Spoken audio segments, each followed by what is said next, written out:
This week I want to talk about setting yourself up for success and setting yourself up to be prolific. I think as artists, we desire to be prolific, but I don't think anybody ever tells us like what exactly we have to do to get there.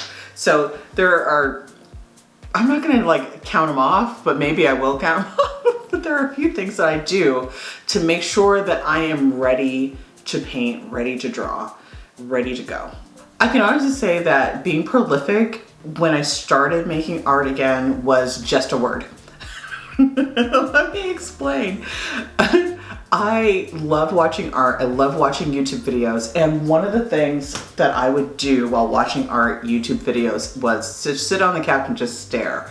And I found that literally like consuming so much social media, so much whatever, was like literally stopping me from doing the work, from like literally being an artist, from moving forward with making my own art. So there were rules that I had to set up for myself so that I could, make art, but also consume, media, and that things wouldn't collide and things wouldn't clash.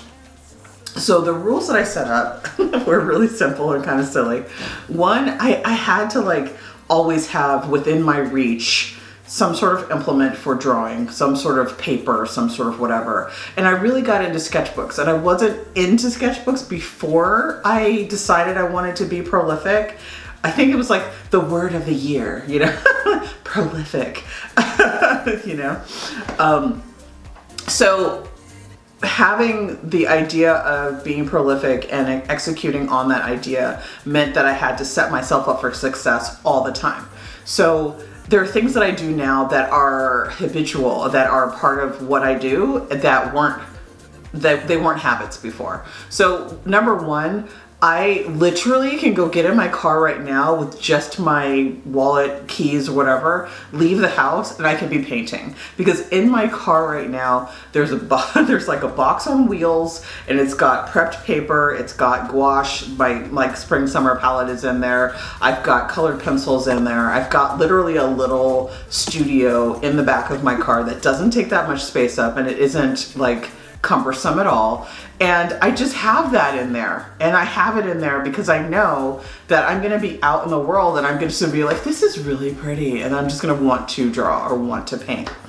And that's one thing that I do. I just kind of keep things or keep supplies around so that when I am at a pause moment in my day or whatever, I can just start painting or drawing or whatever. I also carry in my purse a little sketchbook, some colored pencils, or a little like pencil case of pens. I just carry that around with me. And that is just, it's funny because I have lately gotten into really small purses, but I can still fit a bunch of stuff in there. So like I have fit the little square sketchbook. What is it? Oh, I don't have it on me, but I fit like that into my little purse, or I used to wear a fanny pack. I used to fit a bunch of pens and pencils in there. There's always a way to carry around art supplies. And then in the house, in my living room, right now, I have a sketchbook and colored pencils in there. And they're colored pencils that are just in a jar that I keep on the shelf over there. And I will switch it out depending upon my mood and depending upon what I feel like doing. The goal is that I don't have to expend any effort in order to be ready. I think the other thing that I do in the studio is that I have also done the same thing in my studio. So I have prepped my studio so I don't have to get ready. I don't have to set up to paint. I have a bunch of panels and panels and panel boards, canvases I like to paint on that kind of stuff. But it's all ready. It's literally just sitting here ready to go, and to come in and to start painting. I don't have to prep it, gesso anything. I don't have to like do all of that foundational work to get going because I already did that. I spent about a week in April just making panels. I made 30 panels just because. So I can literally start a painting tomorrow. I can literally start working on it, and avoid the part where I have to kind of figure out, oh, like what size. I know what sizes. They're all 8 by 8, 10 by 10, 15 by 15, and the other one is 15 by 17. I got it. You know, anything on paper, it's already mounted to the board. It's already been prepped where I put on my mixture of gesso and water, and I've already sanded it. I don't have to do anything else to it. And I think that's a major thing. Like when it comes to being prolific, taking out the prep, you know, taking that out of your day-to-day means that you can get to the work faster. You can get to the prolific part. I think that's one of those things where it's like, it's profound. It's profound. You might only need to prep once a month or once every other month, depending upon how fast or slow you work. But having it prepped is beautiful. I'm getting to a point right now with my paper, all the paper that I prepped, where I have to prep more paper. And I'm excited because now I can be more intentional about the sizing and things like that. Because before I just kind of put it together and like, you know, wee. But going forward, I'll be more intentional about the size. I'll be more intentional about the surface, because I now know what surface I like, and I now know the colors that I like on the surface. Like instead of just prepping in clear gesso, I'll prep with probably like a little slight beige tint, because that's the color I like, and I think that's cool. Okay. The next part about being prolific is art supplies. Art supplies for me to be like prolific, for me to come into the studio and just start working, I need my art supplies to be out. I need them to be on the walls. I've said this before in other videos. I have a whole video about how I organize my studio, but for me to be prolific and to use my art supplies, I need them to be visible. I need them to be put up in a way where I can walk in, see a color. Ooh, I want to play with blue today. Put it on something, get going. So I have in my studio a lot of like surfaces where I can easily just start mixing paint. I have the paints on the wall. I have the pencils on the wall. I have the tables are there, everything. I like to kind of tidy up before I leave the studio for the day, even though right now it's horribly messy. But I like coming in and starting to paint. I don't like coming in and cleaning my palette. So I'll, like for my oil palette, I will clean my oil palette at the end of every day. I'll spend that extra time getting ready. For watercolor or gouache or whatever, I'll wipe out my trays that I use to mix watercolor in, because I don't want to come in and have to deal with the debris of the day before. So I do clean up my studio on a regular basis, because I need that. I need that. If I come in and I have to, like right now, my oil painting cart is a mess, and I haven't used it, and it's because it's a mess. It's just purely because there's stuff on it. And if once I start using it as a gathering point for junk, I'm just not going to use it. So knowing that about myself means that I take extra steps to be ready for the next day by cleaning up stuff, by making sure that at the end of a day, I'm good to go. Clean up every day at the end of the day. That's the tip. I purposefully, I'm not a neat freak. If you looked around my office right now, you would know that. But one of the things I do when I know I'm working in a specific medium or a specific whatever, I will make sure that at the end of a painting day, at the end of a sketching day, at the end of whatever, that I have cleaned up. And the reason is because the next day, I'm more likely to come in and get started. So if I'm painting, an oil paint or whatever, my palettes are clean. And it's funny because in oil paint, I like my cart right now is a whole complete mess, but I have other surfaces in the studio that I can paint on like right now. I have my paint set up to where I can just go and grab it, and it's organized on the wall over there. I have created it in a way where it's grab and go. A lot of things in here are grab and go, and a lot of things in here are easy to find and easy to get to. So if you're ever watching a video, like I did a live yesterday on Instagram, and I was cutting one of my paintings down to like better crop it. And I noticed when I was doing the video, like I needed a ruler, I needed an X-Acto knife, I needed some things, and I was able to find them within like a few seconds. And that is the thing that I need in order to keep going, because if I don't have that, then I will not do it. I will not do it. I haven't used my oil painting cart in about a week and a half, 2 weeks, because there's stuff on it. And the stuff that's on it, it just needs to be put away. And I guarantee you, after I clear that surface, I'll just start using my oil painting cart again, because I don't, it's like the barrier of getting to it is too much for me to worry about when I'm ready to paint. Like, I don't want to get ready to paint. I want to just come in, start working. And for oil painting, that means coming in, putting, getting the paint out or starting to mix color or whatever. And if I have to move the gesso that's sitting on top of there right now, I won't do it. I just won't paint that way. The other thing I noticed about 3 months ago, is that I wasn't using all of my paintbrushes. So I have a bunch of paintbrushes, and they're all different sizes, different shapes or whatever. And I noticed that I was really only using like, like the tiniest paintbrushes. And then I realized that the reason that I was only using the tiniest paintbrushes is because they were right next to me.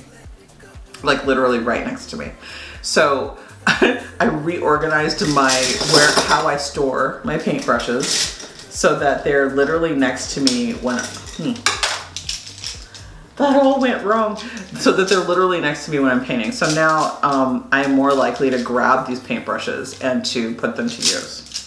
One thing that I do, or one other thing that I do to be prolific, is I have defined what prolific means to me. So I think that we as artists think that prolific means millions and millions of finished art pieces that are just done. I think you can reference like Picasso or something where he completed 87,000 pieces or whatever. I'm like, okay, it wasn't 87,000 good pieces, right? It was a lot of pieces, and some were great, some were bad, some went in the trash.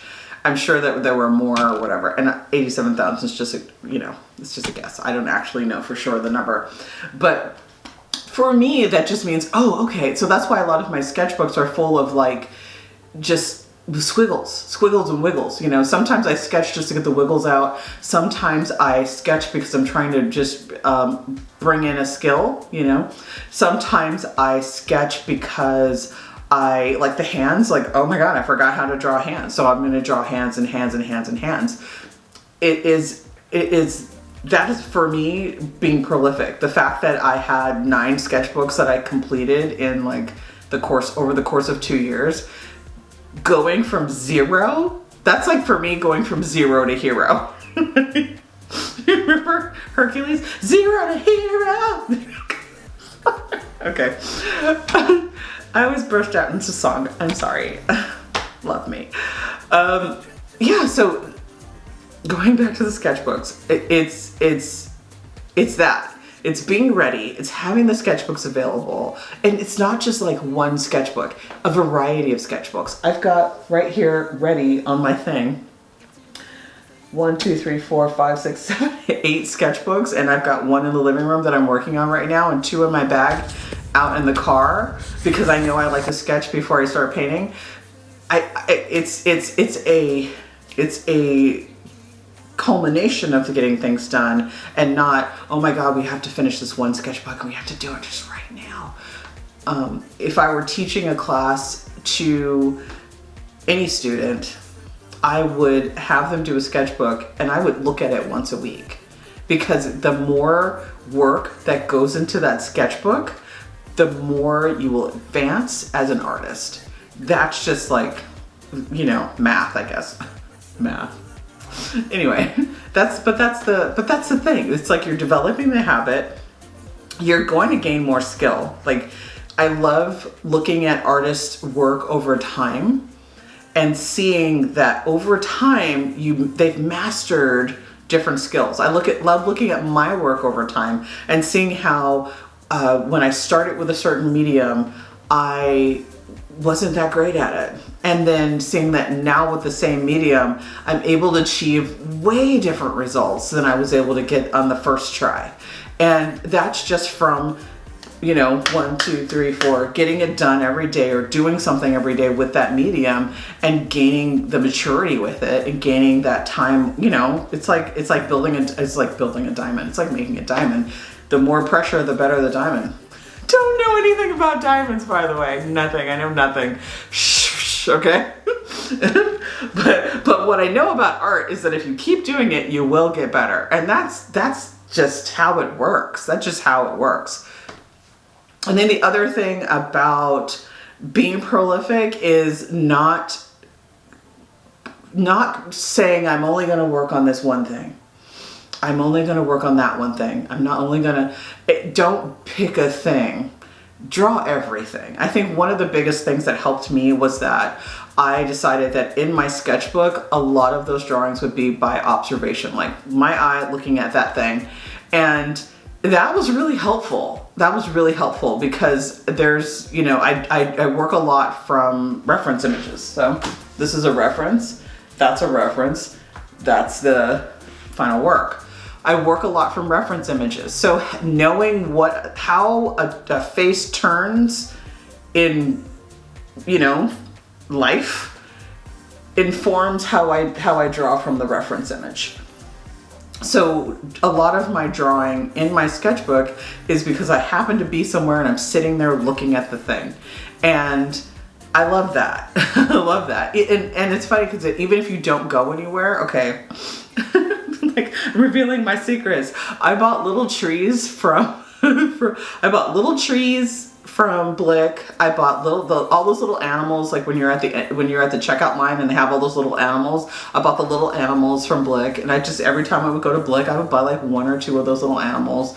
The little trees I just bought once, you know, and I set them up at my desk. And I would doodle from the tree or from the little animal, or I would draw stuff on my desk. So a lot of if you look at my sketchbook videos, you'll see that a lot of the drawings are like pins and a little animal and a little tree and a camera. And, you know, and it's just draw, and not just one drawing of that thing, but on a page, there's like all these drawings of it. You know, I think in the last video that I had, where we talked about hands, or I think I was, you know, coming back to being an artist, and there was a page of hands. There was a page of hands. It wasn't just one hand. It was a page of them. And I think that having that attitude of, okay, I'm not going to judge myself on whether the drawing is good or not. Because honestly, artists are the worst judges of whether or not a drawing is good. So we're not going to do that to ourselves. Don't judge yourself on whether or not the drawing is good. If anything you take away from this video is not to judge yourself on whether or not the drawing is good or not. Judge yourself on how many you did that day. Open your book, just start drawing. Last night I did a drawing session where I was just,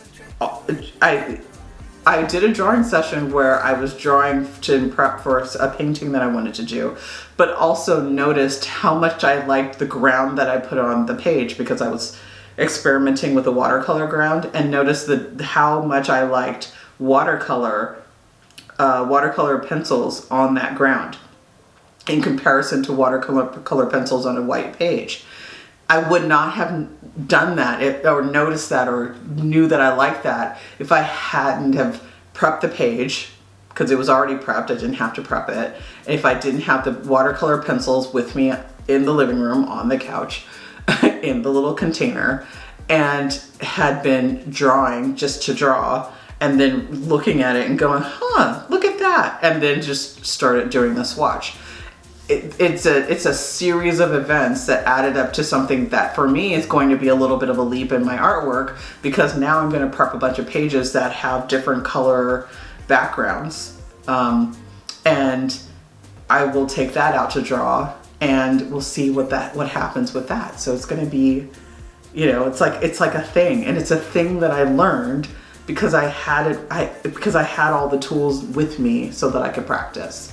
I think being prolific in you know, your capital P paintings. That's what I call them, like this kind of capital P painting. Wait, this is the painting. That kind of capital P painting, that's a little bit harder for me because for more complete works, where I want to go with that is in series. So I would love to do a series of them. The other thing